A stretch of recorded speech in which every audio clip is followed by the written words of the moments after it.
Jim gets the flu and knocked on ass for week. Paper in chaos. No newscasts. AI can't live by themselves, you know. Floyd Wallace rage quits because why the hell not? Let's talk about the Carolina in Fort Worth mess. Is she just insane, or do you really believe she's a political prisoner? Plus, while Jim was out sick, his dream came true. A week of goose eggs could have meant an end to the GoFundMe column. But haha, he was in bed sick.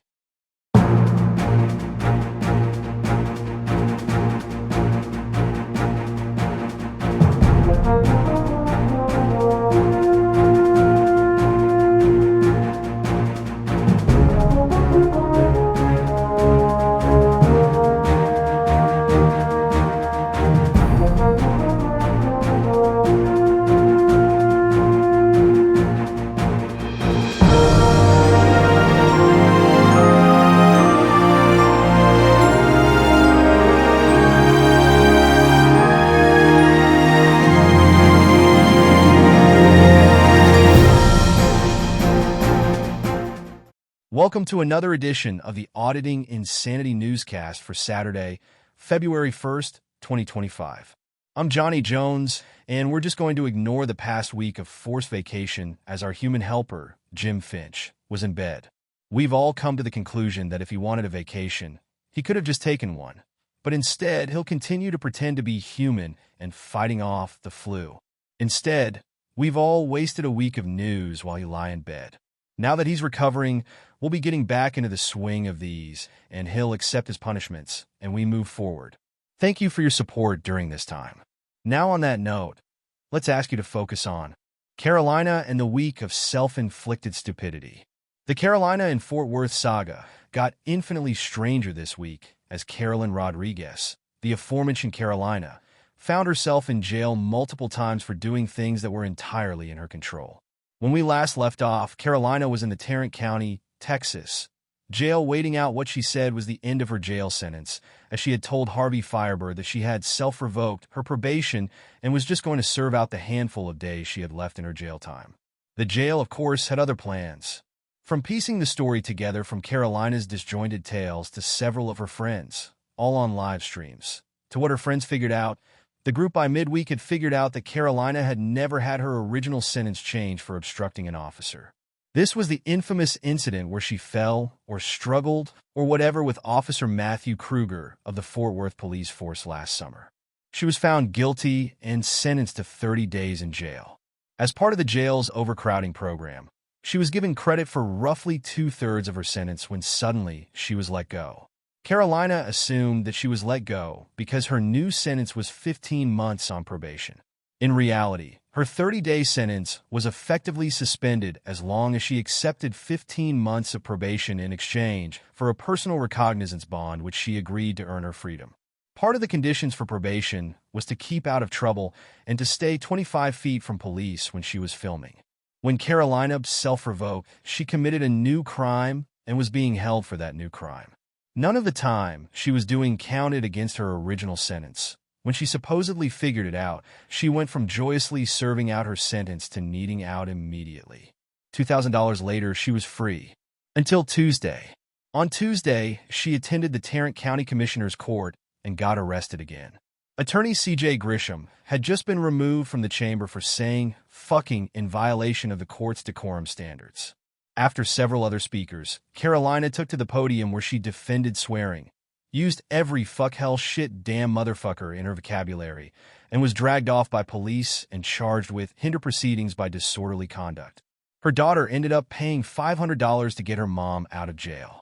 On Wednesday, she was picked up again, this time having her original bond revoked from the Kruger case. $4,000 from a rich donor later, she was free. In less than a week, a minimum of $6,500 was spent getting her out of jail. Her backers called her a freedom fighter and a political prisoner.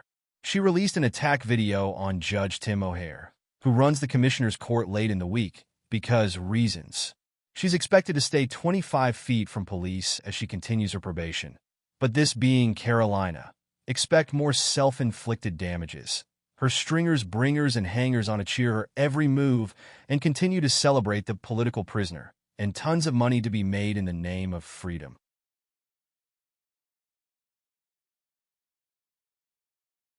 Fans caused Floyd Wallace to storm out of OnStream. The aging and no longer charmingly inept Floyd Wallace went live twice on Friday, falling into the same old patterns of attacking his audience, begging for money and promising that life will be better in insert country here, where the women are looser and will put up with his shit. Wallace announced his pending return to Colombia on Friday, after announcing for the fifth straight live stream that he was going to start featuring police content on the channel. In a speech that is now cliché, Wallace warned that he didn't want to, but he had to because people aren't donating like they used to, and he had to use his own money to travel. Floyd had a tight January like everyone else with his penchant to rage quit and privatize all of his live streams on full display as it is robbing his channel of content and revenue. In the past month, his privileged demands of his audience have run off most of his top donors at an astounding rate. He has not successfully completed a fundraiser for the year, when it used to be so easy for Wallace to put on the charm and put his hand out, only to have his ever demand for money met with the promise of content. This January, his audience has told him that his content stinks, despite his claims otherwise. They've made it clear that pointing his camera at the sidewalk or the sweaty bodies of passersby as he briskly walks through generic City No. 5 asset pack is not content they want to see.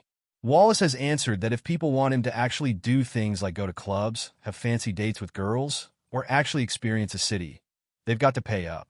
He must have cash in hand first, and then they'll get their content. Floyd didn't get paid last weekend to go out when he decided to live stream from a club. One of the girls he is apparently paying to have sex with took him to a local club. The hour at the club consisted of Wallace standing around, clearly out of place as he's quickly approaching 30, with his camera pointed at someone's back or belly the entire time. At one point, Floyd's date's cousin's friend wanted to see Floyd's expensive Samsung flip phone 4 and ended up breaking it. Floyd freaked out, stormed out of the club, swore he'd never talk to the woman again, and angrily held back tears in the cab on the way back to his hotel. Then somewhere in the dark, after the rage and tears were gone, he smugly muttered, "It don't matter, I already smashed that chick twice." And that's the current Floyd Wallace experience. Everything is fine as long as he had sex before it happened. He got bored with the first live stream on Friday, as no one was donating or super chatting, and rage quit his second stream. He is expected to live stream again later today.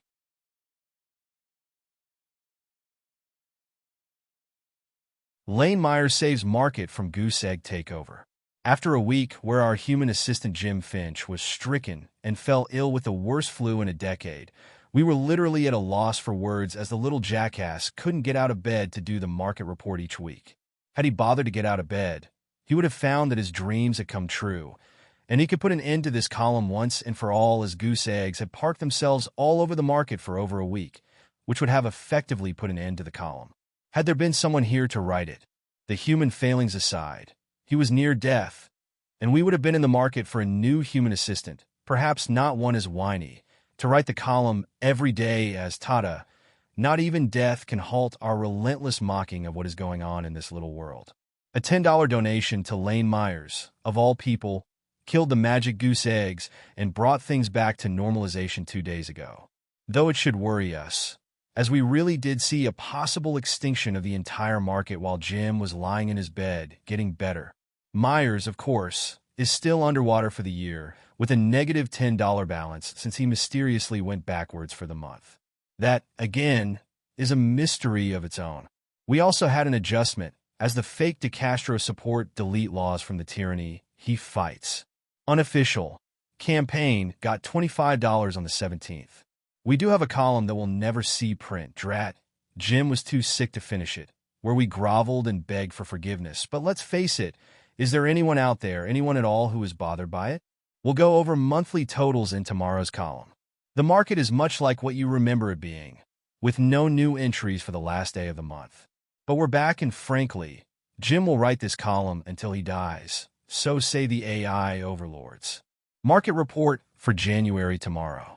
A look at what Delete Law Z has been up to since he has started to take in donations again come Monday. You will enjoy it. Journalism is not free. Both ReallyCoolSite.org's daily newspaper and our daily newscasts are funded by your continuing donations and what we make from our YouTube AdSense revenue each month. If you'd like to contribute to help us keep the lights on, eating, keeping the cats fed, and writing new stories to feature on both the newspaper and newscast each day, we do have a GoFundMe set up at the address on screen right now. If you can't afford to contribute, please watch the advertisements on our videos, like, share, subscribe, and comment. You can help by doing next to nothing, and we thank you in advance for pitching in.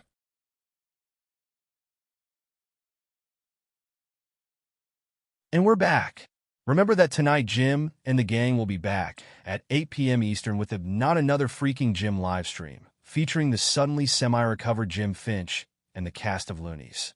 With that, we should be back with you tomorrow with another edition of the Newscast. Good night, everyone.